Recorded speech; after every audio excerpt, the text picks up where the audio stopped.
pagi, siang, dan sore untuk Bapak dosen, kakak-kakak asdos, dan teman-teman semuanya. Di sini kami dari kelompok A5 akan mempresentasikan hasil dari produk kami, yaitu stand holder handphone.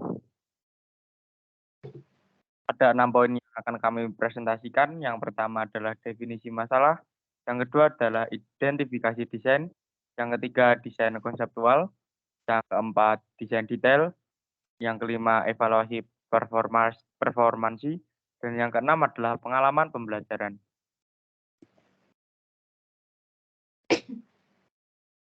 Kelompok kami terdiri dari 4 orang, yaitu yang pertama adalah Angelica Prameswari, yang kedua Juniva Drupadi, yang ketiga Maria Yusti, dan yang keempat adalah Otniel Ranu. Pada poin pertama, definisi masalah. Handphone saat ini sudah menjadi kebutuhan pokok semua orang. Banyak ditemukan efek samping dari penggunaan handphone seperti nyeri leher karena posisi tidak proporsional. Standholder akan menahan beban handphone sehingga kemiringan standholder akan membuat posisi handphone dengan tubuh menjadi proporsional. Yang kedua, identifikasi desain. Menurut matriks evaluasi, perancang mengutamakan kenyamanan, yaitu dengan memberikan sudut kemiringan agar proporsional, kemudian kemudahan dengan bentuk yang minimalis, membuat produk mudah dibawa, kemudian ketahanan dengan material yang tahan air akan mencegah produk cepat rusak. Desain konseptualnya yaitu berdasarkan konsep alternatif, bertujuan untuk mencari alternatif sebanyak mungkin untuk memecahkan permasalahan yang ada. Perancang membuat 27 alternatif menurut morphological chart, dan terdapat 3 kemungkinan alternatif terbaik yang dapat direalisasikan, yaitu alternatif 8, 14, dan 25.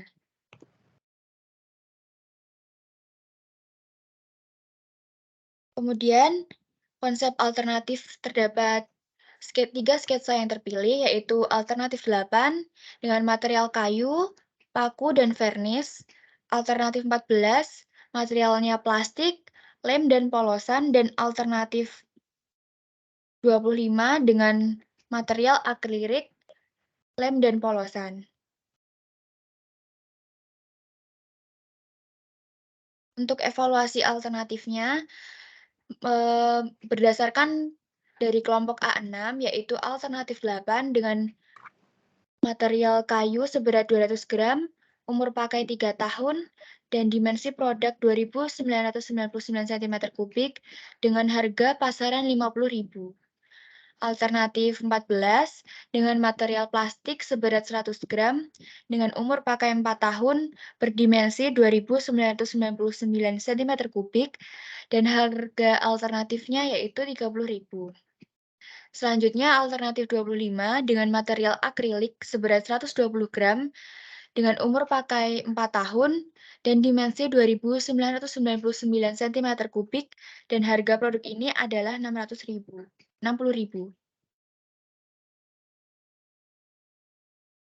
Selanjutnya, masuk ke seleksi konsep. Jadi berdasarkan alternatif yang telah diisi oleh kelompok A6, didapatkan jumlah atau total utility tertinggi itu ada pada alternatif 14. Jadi perancang menggunakan alternatif 14 ini untuk solusi alternatif terpilih. Kemudian pada alternatif 8 dan 25 itu memiliki jumlah atau total utility yang sama besar. Selanjutnya masuk ke desain detail. Jadi produk standholder kelompok kami memiliki rakitan utama pada part stand dan seat untuk menyangga beban handphone sehingga kemiringan standholder membuat posisi handphone dengan tubuh menjadi proporsional. Cara kerjanya dengan meletakkan standholder di tempat yang diinginkan oleh pengguna, kemudian menaruh handphone pada seat standholder pada bagian bawahnya itu. Kemudian standholder akan menahan beban handphone dan pengguna merasakan kenyamanan. Selanjutnya, hasil analisis eksperimen dan model pada standholder Kelompok kami itu menggunakan 3 aspek perancangan. Yang pertama itu pada bidang material, kami menggunakan material PP kopolimer karena memiliki kekuatan benturan yang baik, keras, ketahanan retak tegangan, tebal dan kuat. Suhunya titik leleh 159 derajat Celcius, titik lebur 100 derajat Celcius. Kemudian yang aspek kedua menggunakan ilmu mekanika, kami mencari tegangannya. Kemudian yang terakhir menggunakan ilmu fisika, massa jenis kopolimer antara 0,89 sampai dengan 0,90 gram per cm kubik dan titik leleh kopolimer 135 sampai 159 derajat Celcius.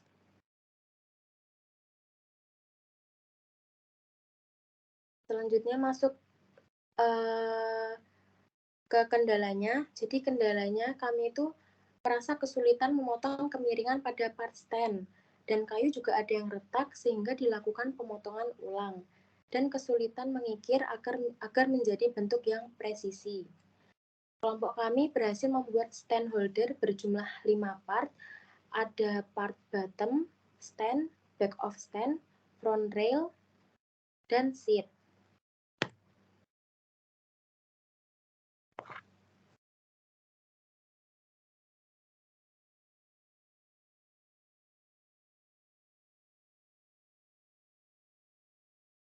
Selanjutnya akan dilanjutkan oleh teman saya, Otniel. Baik, kita akan masuk ke detail manufaktur. Yang pertama adalah kita mengukur kayunya terlebih dahulu. Setelah mengukur, kita lanjut menggergaji part untuk menjadi potongan-potongan part yang diinginkan. Setelah itu kita mengikir part agar part yang telah dipotong bisa lebih presisi lagi. Dan yang keempat, kita memilih part bottom untuk menemukan ketebalan yang pas sesuai apa yang kita inginkan. Selanjutnya kita mengamplas part agar permukaan part bisa lebih halus, dan setelah itu kita merakit seluruh part menjadi satu kesatuan. Lalu setelah semua terakit dengan baik, kita lanjut dengan memvarnish stand holder dan akhirnya jadilah produk kami seperti pada gambar berikut ini.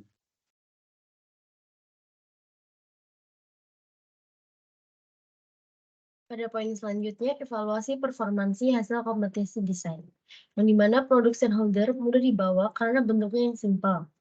Lalu stand holder juga dapat menyangga handphone dengan baik karena desain dan materialnya yang kuat.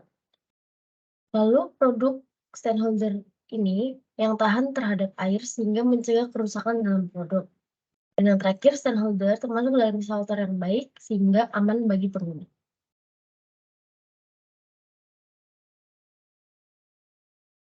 Mengenai pengalaman pembelajaran ini, kami praktikan mempelajari tentang memperluas pengetahuan tentang perancangan produk, mengetahui tahap dan langkah proses manufaktur, melatih ketelitian dan juga kerjasama dalam proses perancangan dan manufaktur, memperluas pengetahuan mengenai jenis, bahan material yang digunakan yang sesuai, menemukan solusi dari permasalahan yang muncul, dan juga memperluas pengetahuan mesin dan alat yang digunakan.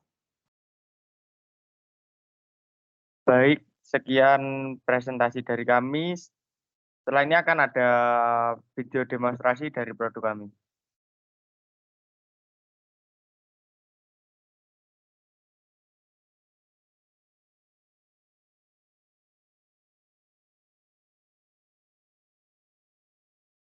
Jadi yang pertama, stand holder kami itu mampu menyangga HP dengan baik, seperti pada video berikut. Kami melakukan pengujian selama 15 menit.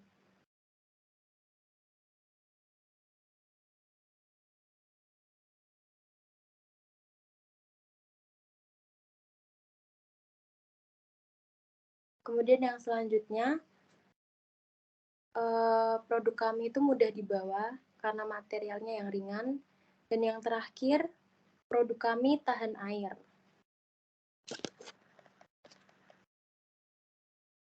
Ya, sekian presentasi dari kami, kurang lebihnya mohon maaf. Terima kasih.